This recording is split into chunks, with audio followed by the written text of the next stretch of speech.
I'm Claire Morrow, and I'm a clinician at Tennyson Center for Children. Reactive attachment disorder is an early childhood mental health diagnosis that's rooted in early childhood trauma. When a child has been abused or neglected, there is mistrust between a caregiver and a child. Early attachment forms, and that's how our basic needs are met, and that's how we learn to survive until we can take care of ourselves. The 0 to 3 period of child development is crucial for attachment. That's where a child learns that adults can meet their basic needs, and it's when our brains are most rapidly developing. When that is disrupted, it can be really hard to form that later in life. When we think about reactive attachment disorder, we think about it on a spectrum. It manifests differently, and there's a wide range of severity from pretty minimal symptoms to pretty intense, challenging symptom presentation. We often think about the push-pull with caregivers because there is a hard time trusting and connecting to the adult and understanding that they're going to take care of the child. There's also a really negative stigma and perception of reactive attachment disorder. There's this belief that it was caused by parents, and so there's a lot of fear around reactive attachment disorder. And when we hear kind of the really extremes of the disorder, we start to understand why there's this fear of reactive attachment disorder. And because it looks so different, that makes it really challenging. We gotta get creative. We think outside the box a lot when we're diagnosing and treating reactive attachment disorder to really help children feel safe and rebuild that trust with adults and caregivers in their lives. And so today, we have a few stories that we're going to share with you about reactive attachment disorder and a few families' experiences of that. We do want to warn you that some of these stories can be difficult to hear. We would also like to thank the families for bravely sharing their stories today to help us get a better perspective and understanding of what it's like to live their lives, and so we can all learn a little bit more about reactive attachment disorder. Hi, it's Ned Breslin from the Tennyson Center for Children, and we're back at Stand in the Gap. We're actually going to talk about an issue that deeply touches my heart, and with some people who this is absolutely direct and powerfully involved in changing their lives. The technical term is reactive attachment disorder, RAD, but we're going to tell you what it actually means in practice. So I have 3 phenomenal advocates here who are going to talk about their experiences with RAD. And I'm going to actually start with you.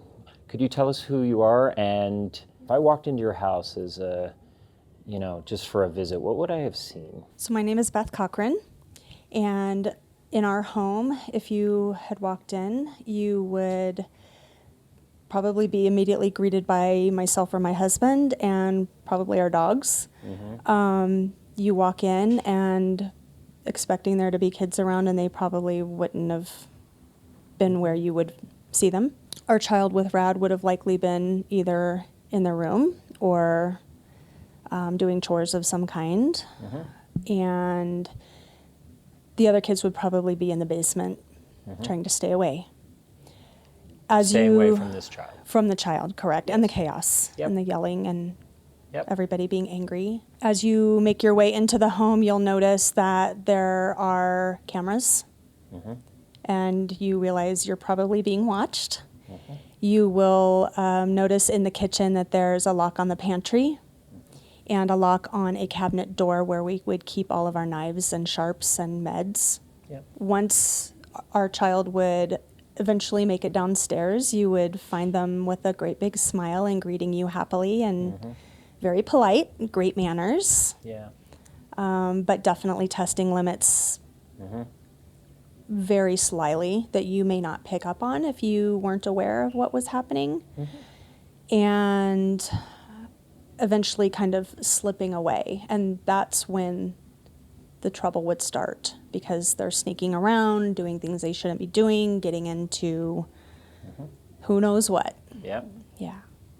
Amy, what about you? If I walked into your house? Pretty similar to what Beth said.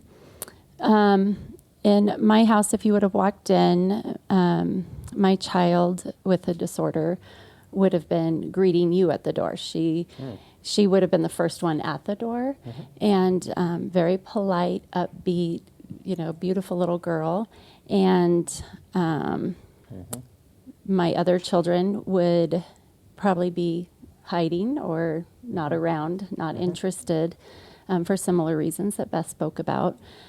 We did have to have locks, but it would have only been on our RAD child's door. So you would start to kind of feel like something's off here. Right. Not so much even the look of the house, but the vibe of the house. The feel would of the feel house. really different. Yep. Yes, because she would be just happy-go-lucky, playing, appear as a typical child, and the other children in the home are going to appear pretty standoffish, isolated, and my husband and I probably would have appeared a little bit on edge, Yep. probably angry. Yep. And when we would have had interactions with our child, you probably would have thought, wow, they're pretty strict with her. Right. And more strict with her than the other children, and Right. what's going on. And it would probably lead you to have some concerns. Yep. And if you toured our house and you found that just her room had an alarm on the door, but none of the other rooms, that would Right. probably lead you to have even more concerns of why is this child have an alarm? She's so well adjusted, so well behaved. And then you would have, if you went in her room, you would have seen holes all over the wall. Yeah. Gaping holes. Yep. Holes that almost go through to the room next door. Right. Holes. And you would think, how did this happen? She's a young child, Yeah. very petite. She met me at the door. Very petite, very Yeah. gentle. And how could there be holes through drywall that look like a grown man put them through there? Her room would have had very little items in it. Yeah. Where the other rooms would probably have, a laptop or more toys and accessories and stuff. Her room would have been pretty bare. And so, again, that would have probably alerted you to this child gets treated very differently in this home and what's going on. Kathleen, how about you? Well, our house would look very normal, actually. We never realized the degree of safety measures we could put in. Right. So you would potentially be introduced to our child with RAD, but we have 4 other children and you would not have seen them. They would have been in their rooms or somewhere else. They learned to isolate themselves. We refer to it as kind of everybody running to their corners. And so I think you would not notice a whole lot from the visual, but there would be an absence of a house full of children. Yeah. So that would be the biggest. Ultimately, towards later, as time progressed, at some point we were told to remove all sharps. So, and that would include nails for pictures. So the walls would be completely bare. Yep. There would be no pencils or anything that could be used to cut or stab.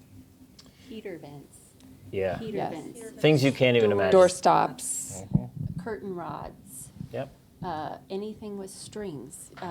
The strings on the mini blinds. You really, you can't understand it until you have to see it from a different view of what safety looks like. Things that you would never imagine could be a weapon. I've been in a number of houses with children diagnosed with RAD, and everything you're saying is exactly what I felt. You walk in and it's heavy. There is this kind of unclear separation going on that as an outsider you're almost just trying, it's obvious, but you're trying to like figure it out. It's bare. And I think I've always noticed the locks. That's the thing I've always noticed almost more than anything. So you're part of a community of foster and adoptive parents who have opened your doors to some of the most complex trauma in our sector that we don't really want to talk about. And the costs and the consequences and all of that are enormous, and the beauty of what you do is also enormous. And I think we want to spend time on this Stand in the Gap to talk about that because, okay, so we've set the stage, something's going on. What's going on? What has actually happened to this child that you have welcomed into your home and intermingled with your children and your families? What has happened to this child? In our case, our daughter came to us as an infant. She was 6 months old when she came to us. We were her first and only placement. But in her 6 months of life, she had been neglected very severely. Yeah. And when she was taken care of by people, oftentimes it was someone who just would find her crying. Yep. Or a random person. They were homeless, spent a lot of time in abandoned buildings and a lot of time in their car. Yep. Randomly with family who she didn't really know and trust. Yep. Obviously didn't trust her parents. Yep. We do know prenatally that there were a lot of drugs and alcohol. Fetal alcohol syndrome is definitely a diagnosis that my daughter has. So we know also that there was a lot of domestic violence, and the birth mom had given me some very clear scenarios that my daughter was involved in, not only while she was pregnant, but that's also what induced labor. And past that time where mom would be holding the baby trying to get away, and she was being chased or beaten or locked in third-story apartments for days with no food or water.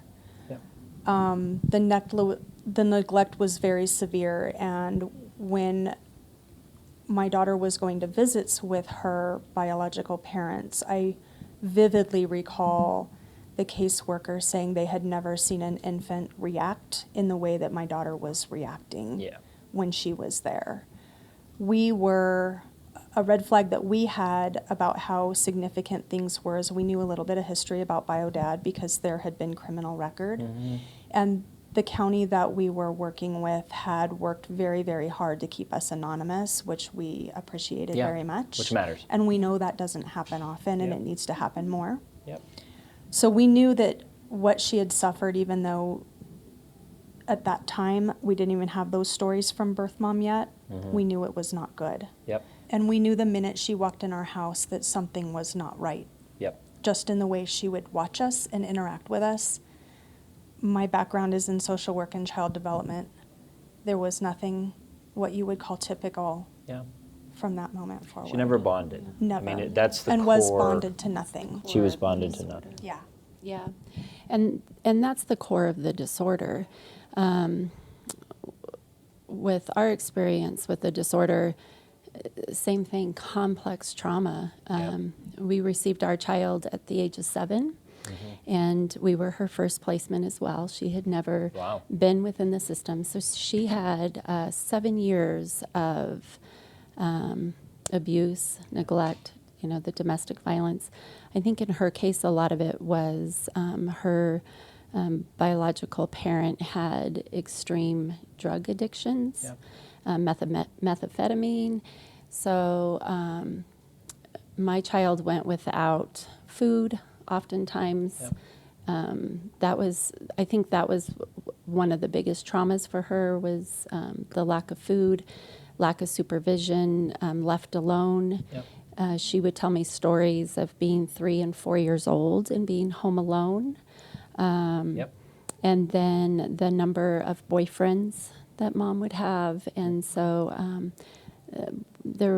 I believe there was sexual abuse as well. There's no evidence or proof of that, but given some of the stories and scenarios she was put in, the environments, it would not surprise me. The environments were often the drugs and the domestic violence. But that ability to attach looked different when she came into my home.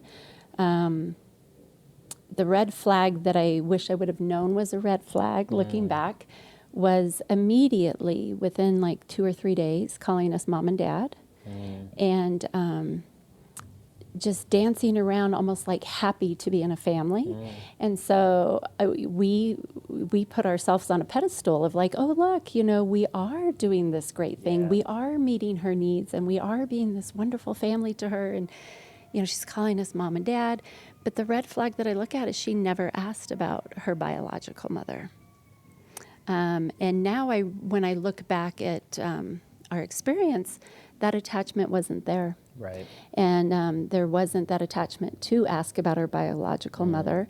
And everything that we went through, what I started recognizing was a transaction. Our relationship was based on a service or a good for her. Yeah. It was not based on that intimate relationship that I thought we were creating as a mother-daughter. It was a service or a good. And when I could look back to her relationship with her biological parent, I recognized it was transactional as well. There was no intimacy or real connection there. I mean, to get a little wonky, a child is born, and first 3 years are essential. Absolutely. And we see the pictures and the connection and touching. Touching, and like if the baby cries, You pick them there's up. a response. Yeah. If the baby's hungry, you feed the baby, you stimulate, you all that. These kids in general, they didn't have any of that. They didn't receive is that that. fair? Correct. Yeah. And our child's history is a little less known. We adopted internationally. Right. And she came to us at the age of 8.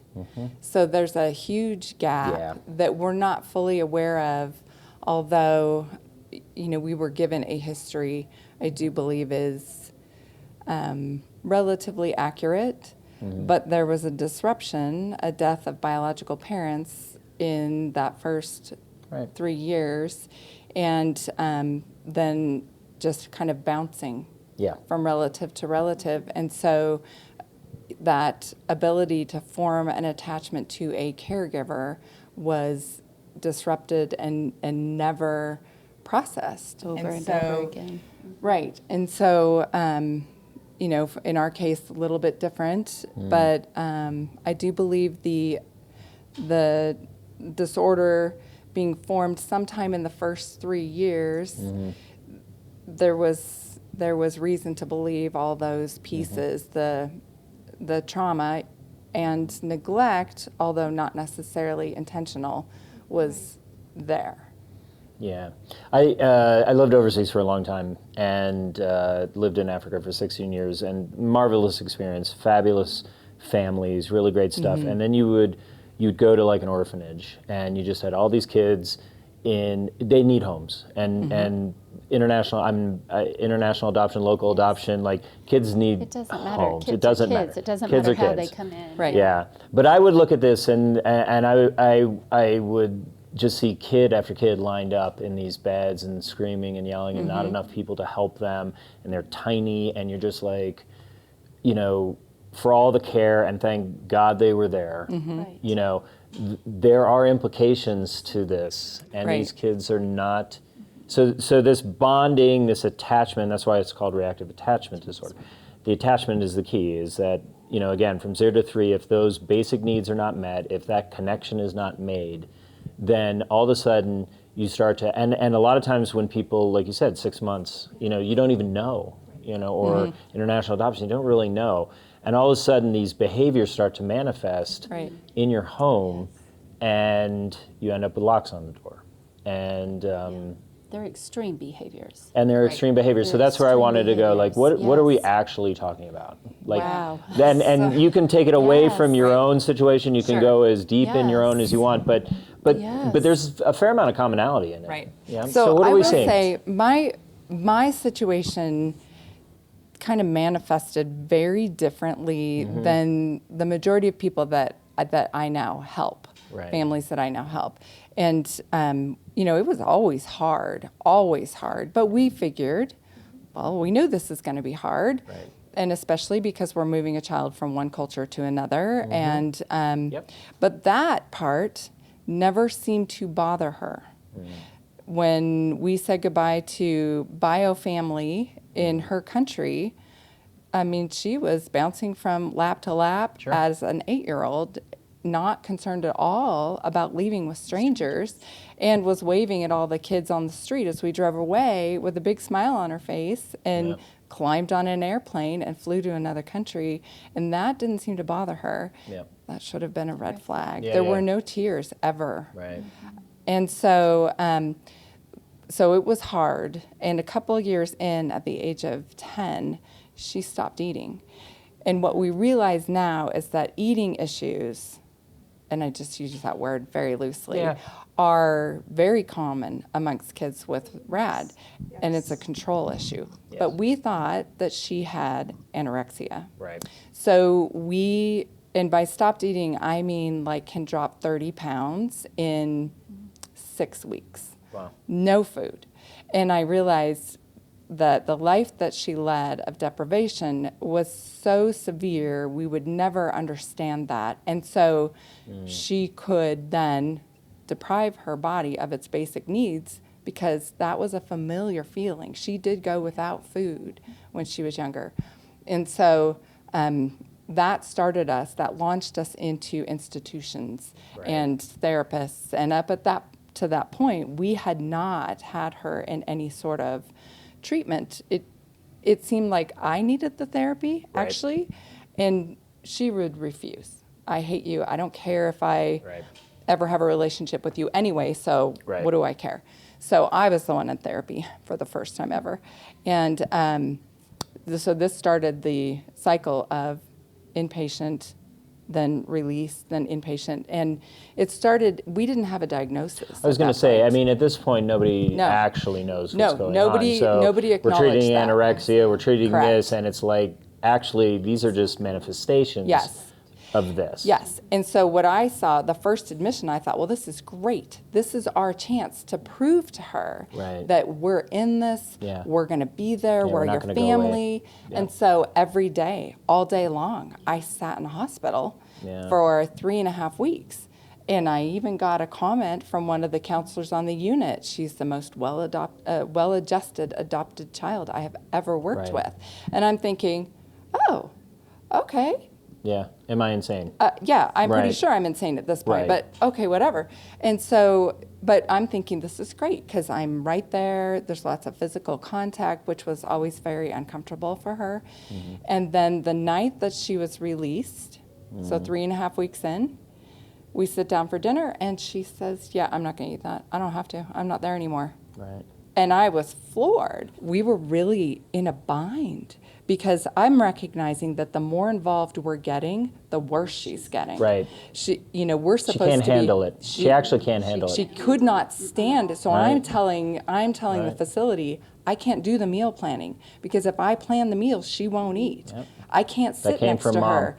If I sit next to her, she won't eat. So I started recognizing there's something else going on, but still it was not being diagnosed. And Right. so it became a huge challenge for us to try to keep her alive. Yeah. Because she would not eat if she came home. Yeah. So we could not actually have her in our home because she would starve herself to death.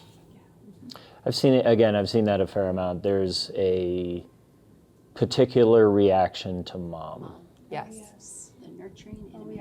the nurturing enemy. Can you explain that? Yeah.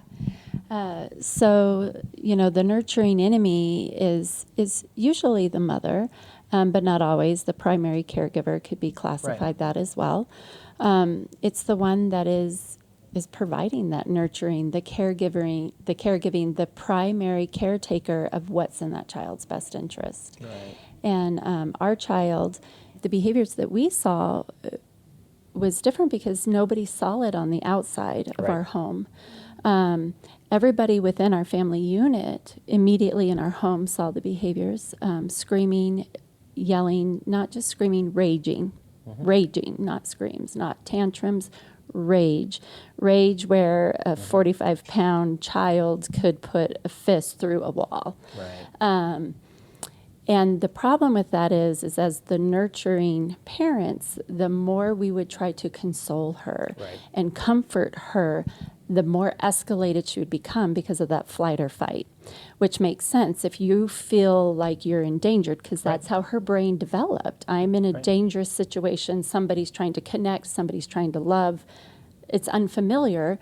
And it's scary. It's scary. And Scary. so when she's raging, and it's scary for me as Sure. a mother, my mother instinct is to calm and settle and hug and, I'm here for you, you're safe. And the more that happened, the more it terrified her. Yeah. But it took years to recognize that because the help we were seeking professionally didn't understand that as well. And so I was taking all kinds of classes on attachment and what did I need to be doing to meet her trauma, to get in there and support her and love her. And what I was being trained was love her more, approach her more, Right. show her that attachment. And it dawned on me one day working with an in-home therapist when she's like, well, what's the trigger? And, we had identified food was the trigger, stuff like, we always had food available to her and all that. But it felt like something was still just missing. Yep. I'm like, we have food available. We give her space of whether she feels comfortable showering or not showering. We're doing all this stuff to try to meet those triggers. But then it dawned on me, I'm the trigger. Right. This environment's the trigger. And I recognized that it wasn't only my relationship with her that was triggering her, that love but it was our home environment. It was the relationship that I had with my other children, Right. the relationship with my husband, It was a threat. the relationship with my pets. And it became very clear that she wanted that. She could recognize that other people had connection and attachment, but she didn't know how to receive it. Right. And when she couldn't receive it, it was our fault. You don't love me. You Right. hate me. You love Right. them more than you love me. And Which is a weapon as well. which was a weapon as well. Yep. And so then what starts happening in these homes is I stopped giving as much love and affection to my other family members because it Yeah. would trigger her. Right. And when she was triggered, it would trigger my other children. Sure. That was the hardest part for me of recognizing that I wanted my vision of what our family looked like was a strong, nurturing, loving, healthy unit. And when we brought her in to be a part of that unit, and when she was not able to receive that, it became unhealthy and abusive to the other children. Yep. And that was devastating as parents. And it becomes a very hopeless situation Yeah. because nobody outside of our home saw it. Not my best friend, not our family members, not the therapist, not the caseworker. I would tell them, Right. but they couldn't identify it because when they would see her, part of how they present, the disorder presents, is they are really calm and collected because they have to size you over to know how to protect themselves from you. And so they become very calm and collected and charming. And so nobody knew how to get in and work with her on that trauma and to be able to attach. And as a parent, it was hopeless. Yeah. It was hopeless. Nobody understood, and it got to the point where people almost didn't believe me. And it started to appear that I looked crazy. And I started to wonder if I wasn't crazy. Why wouldn't you? Why am I the only one seeing this? Right. My husband did see it, but how come, at school she would appear well for the most part? She did have some behaviors, but pretty typical of a child coming from trauma.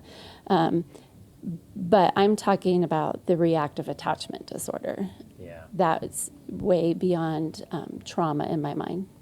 Tell us about RAD Advocates. What is RAD Advocates?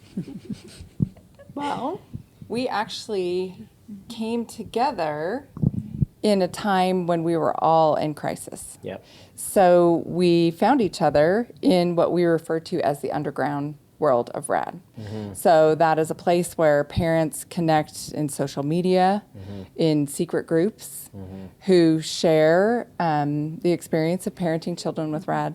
And so we were all in major crisis in similar times and desperate for help. But So you're reaching out. You're We're reaching out. basically Yes. like, Help. oh my gosh, help! No Somebody one believes help. me, And then we somebody can. then somebody would seize it. message and say, Right. you need to talk to so-and-so. whatever. And so that's how we found each other. And we had told it's conversations. Yes. I mean, so first of all, we're told that this disorder is rare, and the chance of that this being what it Right. is probably not really RAD because it's so rare, and so Well, it may be find out. rare in the general General public, population, right. right? But in children who come from trauma, end Yes. up in either foster or orphanages. Yes, in the child welfare Which is- sector, they are It's It's not 100% of them They're not because rare. losing your parents for whatever reason is traumatic. Yes. It's the age in which those events happen that is the determining factor for the disorder. Yeah. But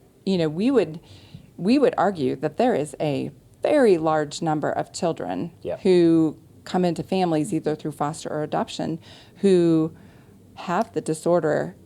It's a spectrum disorder. Yeah, on so some- you some have the level of mild it. children where Yeah. you Some can do attachment some issue. attachment, exercises and help them get through. And then, you have all the way up to severe, which our children ended up being diagnosed as very severe. How do families get support from you? How do kids? I mean, are these Yes. kids hopeless? There's ways. we There's ways. So out. when we get in contact or a family contacts us, we immediately meet them where they are. Yep. It's we believe we're there to support the family in what their needs are, not what we believe Right. is right. And so that's the first thing we assess: is where are you at? Safety is top priority. Yep. How do we get everybody safe? Not just the child with the disorder, but Totally. mom, the dog, the other children. We got to stabilize this Everybody's situation. got to be safe Totally. first. And then we help them navigate that. Because resources are not available to families like this. In my situation, we really needed residential treatment center. However, when local Medicaid would evaluate her, she did not qualify because it was face-to-face evaluations and she seemed fine. This kid's all right. They were not taking what I was reporting. Yep. And so it's really hard to navigate that. So when we help families, we're helping them navigate. Oh, you're talking how, about it. I got you. Yeah, but we're helping them how to navigate, first of all, the safety in their house, and then how to navigate a system that doesn't recognize this disorder. Right. And that looks very different for every family. So some families, they are forced to go to Child Protective Services for help. Yep. If that's the route they go, we come in the initial meetings with creative or family team meetings to help them speak their voice of what their family needs, but to help also educate the professionals that are involved of what's in the best interest for the child. Got it. We help families figure out how to get creative solution meetings with state Medicaid. Because that is the big thing that we're seeing over and over. Yep. These children get on this merry-go-round Yep. of an RTC home, acute hospital, RTC home, It's actually reinforcing. and it does. It makes them sick. I mean, yeah, it you're fuels sitting the there basically disorder. saying, What we know you're is that never going to attach anywhere. No. Well, and it also shows the child who is desperately trying to get to away. ease their struggle of their attachment location. It's teaching them how to get out. Yeah. Yes. So you remove them, put them into a facility which they're perfectly comfortable in because Yep. there's no one trying to attach to them. They no longer qualify, they get put back in home. But now they know all I have to do is whatever I this just have to behavior detonate was, the place. I do this just have to again put and it I in. get out. Right. And we see that all the time. I mean, Yes. Tennyson has, we've done well, we've done not so well. I mean, it's a mixed bag, truth learning be told. process. But we do have a lot of RAD kids who come to Tennyson, and they stabilize really fast. Right. And the anxiety starts to grow once there's a possibility of a placement. And we don't want them in residential. Right, We don't right. want them there. We want, and so, and what you're saying is right, is the sector is actually not geared to creating a pathway for kids healing. like this, because the tools at our disposal actually just inflame it again. Exactly. And so what would you say we should do? Because Well- these kids are, I mean, let's be honest. Let's again just step back for a second. What happened to these kids is unspeakable. It's horrific. These kids are good kids. I mean, that's what Absolutely. every RAD parent I Absolutely. talk to, like there's a deep love and affection for these children despite the chaos, and that's a beautiful, Yes. beautiful thing, God-given thing. Yeah. But the tools in the sector are not really geared to do this. So what should it look like? Like imagine your kid. What would a path look like for that kid? Well, unfortunately, I think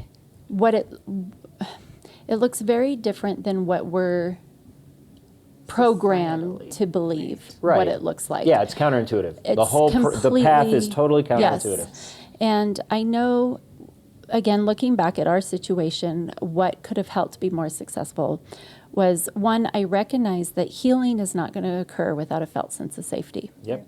Period. I don't care who you are. And it's not the adult's felt sense of safety for the child, it's where the child feels safe. Yes.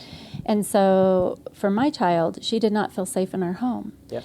And so no matter how much we brought in home services to work on the attachment Again, and piece, that's the obvious response. It didn't work. Right. Yeah, let's You're in a let's home, work we on the want you in a attachment. home, let's get in there, force let's do the that. work. But for that I can actually say was the turning point Right. of our critical moment was when we brought in home therapy. It made everything escalate probably 100 times quicker than it would have. Right. But again, because she didn't feel safe. Our Right. daughter didn't feel safe in our home. Not because we were doing anything wrong parenting-wise, but due to the disorder. And so what we recognize of knowing what this disorder looks like in the home, we're not therapists. Right.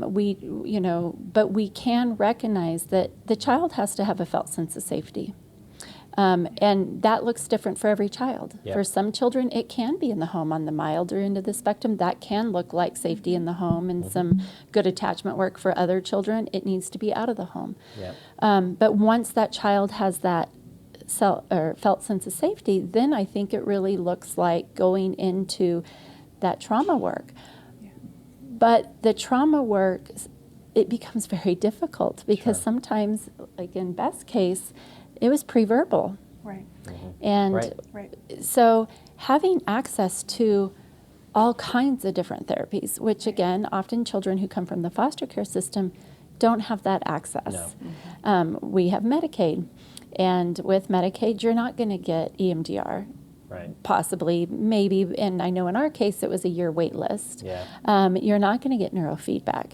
You're not going to get some of these new therapies that are coming out that could be very beneficial for these kids. Yeah. And this is what we're recognizing when we're working with the families that we work with. It's not only a felt sense of safety for the child, but now what has happened within this family development, there's domestic violence going on in the home. So now the other family members need a felt sense of safety because now Yeah. the other children have experienced the trauma. Yep. The parents, like you said earlier, trying to stab me and nobody believes. Well, if you're a mother and your child is trying to stab you, even though it's your child and you can relate that this is a Yep. child and I have love for this child, that was still a very traumatic experience for the mother. Yep. And so now mom's got to work on her trauma. Yep. And so it's not just a quick fix. It's a long journey. It's a long long journey, and journey. it is a whole family disorder that needs to heal. Right. How do we keep track of you? I want to bring this session to a close, and I want to first of all just thank you so much. You first of all for sharing. I know that's not easy.